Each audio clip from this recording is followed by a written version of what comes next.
Assalamu alaikum. Today we are going to discuss about liver enzymes and their clinical significance कि कौन कौन सी enzymes हैं जिनका जो liver में होते हैं और clinical significance यानी कि किस condition में उनका जो level है वो ज़्यादा हो जाता है।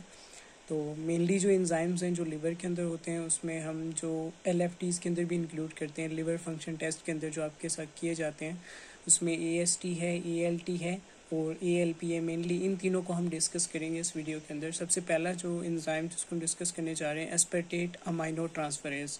ये आपके ट्रांसफरेज एंजाइम्स की जो क्लास है उससे बिलोंग करते हैं। इसका दूसरा नाम SGOT भी से कहते हैं, सीरम ग्लूटामिक ऑक्सैलो एसिटिक ट्रांसअमाइनेज। इसका पुराना नाम है आजकल इसे AST कहते हैं, ठीक है।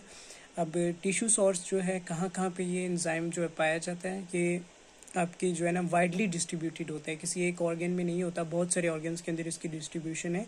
ये आपके लिवर में होता है, उसके अलावा आपके हार्ट में होता है, ठीक है, और इसलिए इसे आपकी कार्डिक प्रोफाइल के अंदर भी इंक्लूड करते हैं।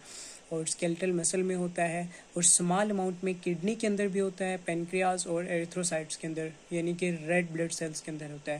तो इस वजह से अगर आपका जो सैंपल है वो हीमोलाइज हुआ है, ठीक है, तो उसमें फिर आपका क्या होगा कि जो AST होगा उसके जो रिजल्ट आएगा वो आपकी वैल्यू ज़्यादा आएगी।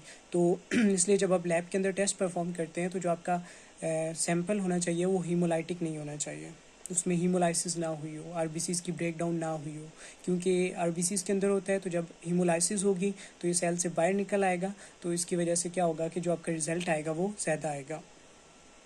अब डायग्नोस्टिक सिग्निफिकेंस की बात कर लेते हैं कौन कौन सी कंडीशन में इसका लेवल जो है ज़्यादा हो जाएगा। तो ये हमने कहा कि लिवर के अंदर होता है, हार्ट के अंदर होता है और स्केलेटल मसल के अंदर होता है। तो इनमें से अगर किसी भी ऑर्गन का क्या होगा कि डिसऑर्डर होगा, हिपैटोसेलुलर डिसऑर्डर है या स्केलेटल मसल डिसऑर्डर है, ठीक है, तो उसमें क्या होगा कि इसका लेवल AST का लेवल ज़्यादा हो जाएगा।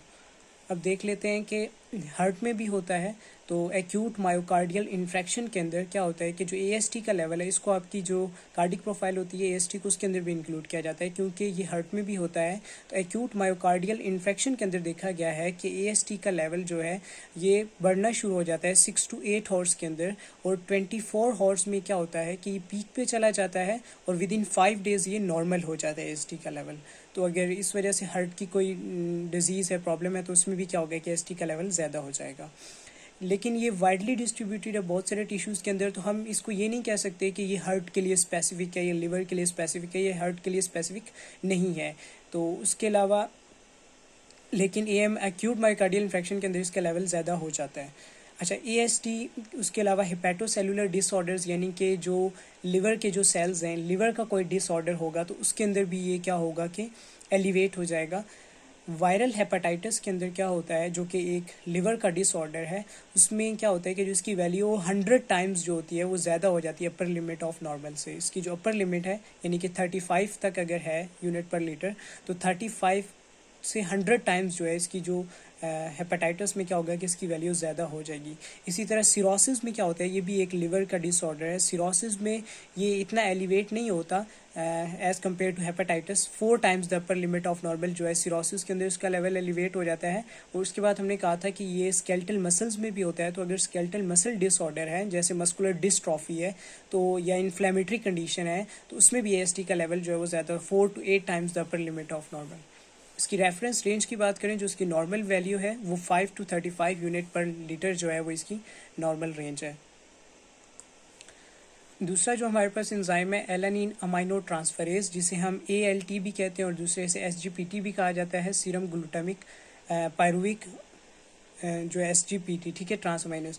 टिश्यू सोर्स कहाँ कहाँ पे होता है, ये भी वाइडली डिस्ट्रीब्यूटेड है, बहुत सारे टिश्यूज़ के अंदर होता है। हाई कंसनट्रेशन में ये लिवर के अंदर होता है, इसलिए लिवर स्पेसिफिक एंजाइम है।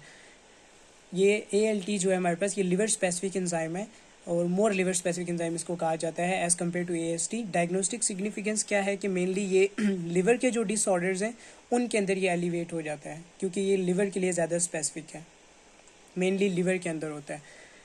एक्यूट इन्फ्लामेटरी कंडीशन, लिवर की इन्फ्लामेशन हुई है, एक्यूट इन्फ्लामेशन हुई है, तो ALT का लेवल जो होता है वो AST की निस्बत क्या होता है कि ज़्यादा हो जाता है और ये ज़्यादा देर तक एलिवेट रहता है सीरम के अंदर, क्योंकि इसकी जो हाफ लाइफ होती है वो ज़्यादा होती है AST से। उसके अलावा स्मॉल अमाउंट में ये कार्डिक टिश्यू के अंदर भी होता है, लेकिन एक्यूट मायोकार्डियल इन्फेक्शन के अंदर ALT का लेवल ज़्यादा नहीं होता, सिर्फ AST का लेवल ज़्यादा होगा। ALT का लेवल तब ज़्यादा होगा जब क्या होगा कि लिवर डैमेज हो जाएगा। जब लिवर डैमेज होगा तो फिर ALT का लेवल क्या होगा कि ज़्यादा हो जाएगा। इसकी जो रेफरेंस रेंज है 7 to 45 यूनिट पर लीटर, जो इसकी क्या है कि नॉर्मल वैल्यू होती है। उसके बाद नेक्स्ट जो एंजाइम है, लास्ट हमारे पास एंजाइम अल्कलाइन फॉस्फेटेज, जिसे हम ALP कहते हैं। ये भी आपकी जो आपका लिवर फंक्शन टेस्ट है उसके अंदर इसको इंक्लूड किया जाता है। इसके जो टिश्यू सोर्स है कहाँ कहाँ पे होता है, ये आपके इंटेस्टाइन में होता है, लिवर में होता है, बोन में होता है, स्प्लीन में होता है, प्लेसेंटा में होता है और किडनी में होता है। अब ये लिवर में भी होता है तो हेपेटोसेलुलर डिसऑर्डर्स के अंदर भी एलिवेट होगा। बोन का फ्रैक्चर हो गया, ये बोन की कोई डिजीज़ है तो उसके अंदर भी एलिवेट होगा। उसके अलावा प्लेसेंटा में होता है तो प्रेगनेंसी के दौरान भी एलिवेट हो जाएगा। तो ये बहुत सारे टिश्यूज़ के अंदर होता है, तो इसलिए डिफरेंट ऑर्गन्स के जब क्या होगा कि उनके डिसऑर्डर्स होंगे तो उसमें इसका लेवल ज़्यादा हो जाएगा। अब देख लेते हैं कि ALP जो है हेपेटोबाइलरी डिसऑर्डर्स एंड बोन के जो डिसऑर्डर्स होते हैं मेनली उनके अंदर ALP का लेवल ज़्यादा हो जाता है। अब बाइलरी ट्रैक की जब ऑब्स्ट्रक्शन हो जाती है, ठीक है, हेपेटोबाइलरी हमने कहा ना, तो जो बाइलरी ट्रैक की जब ऑब्स्ट्रक्शन हो जाएगी तो ALP का level 3 to 10 times the upper limit of normal क्या होगा कि ज़्यादा हो जाएगा जब बाइलरी ट्रैक की ऑब्स्ट्रक्शन हो जाएगी। और जब हेपेटोसेलुलर डिसऑर्डर होगा, लिवर का कोई डिसऑर्डर है जैसे हेपेटाइटिस हो गया या सीरोसिस हो गया, तो उसमें ये इतना इंक्रीज़ नहीं होता 3 times the upper limit of normal जो होता है इंक्रीज़ हो जाता है उसमें। उसके अलावा बोन डिसऑर्डर्स हैं जैसे पैगेट्स डिजीज़ है, ओस्टिटिस डिफॉर्मिस जिसे कहते हैं, ये बोन का एक डिसऑर्डर है। इसमें भी क्या होता है कि ALP का लेवल ज़्यादा होना शुरू हो जाता है, ज़्यादा हो जाता है। उसके अलावा अदर बोन डिसऑर्डर्स जैसे ओस्टियोमलेशिया है, रिकेट्स है, हाइपर पैराथायरॉइडिज्म है एंड ओस्टियोजेनिक सार्कोमा, ये डिफरेंट बोन डिसऑर्डर्स हैं। इनके अंदर भी क्या होता है कि ALP का लेवल ज़्यादा होना शुरू हो जाता है क्योंकि ALP बोन के अंदर होता है। तो जब बोन, इसी तरह जब बोन की ग्रोथ हो रही होती है बच्चों के अंदर क्या होता है, तो उनमें भी क्या होता है कि ALP का लेवल ज़्यादा होता है। एंड ड्यूरिंग द प्रेगनेंसी के दौरान भी ALP का लेवल ज़्यादा होता है क्योंकि प्लेसेंटा के अंदर होता है। रेफरेंस नॉर्मल रेंज की बात कर लें तो मेल फीमेल जो हैं, ठीक है, डिफरेंट इसकी होती है, एज के हिसाब से भी होता है। 4 to 15 ईयर्स तक के जो मेल फीमेल हैं उसमें इसकी नॉर्मल रेंज 54 to 369 यूनिट पर लीटर है। उसके अलावा जो मेल्स हैं 20 to 50 ईयर्स के, उसमें 53 से लेकर 128 है। और इसी तरह जो 20 to 50 ईयर्स की जो फीमेल्स हैं 42 से लेकर 98 यूनिट पर लीटर, उनमें इसकी नॉर्मल रेंज हो जाती है। तो आज हमने देखा कि जो एंजाइम्स होते हैं लिवर के वो कौन कौन से हैं जिनको हम लिवर फंक्शन टेस्ट के अंदर भी इंक्लूड करते हैं। और इसके अलावा LFTs के अंदर जो बाकी आते हैं, बिलीरुबिन आती है, ठीक है, और जो बाकी आते हैं, ठीक है, इसके GGT आपका आ जाता है वो भी आपके जो है ना ALP की तरह हेपेटोबाइलरी डिसऑर्डर्स के अंदर, और जो पेशेंट अल्कोहलिज्म के होते हैं उनमें GGT का जो लेवल है वो इंक्रीज़ हो जाता है। उसको इंशाल्लाह हम फिर नेक्स्ट वीडियो के अंदर डिस्कस करेंगे।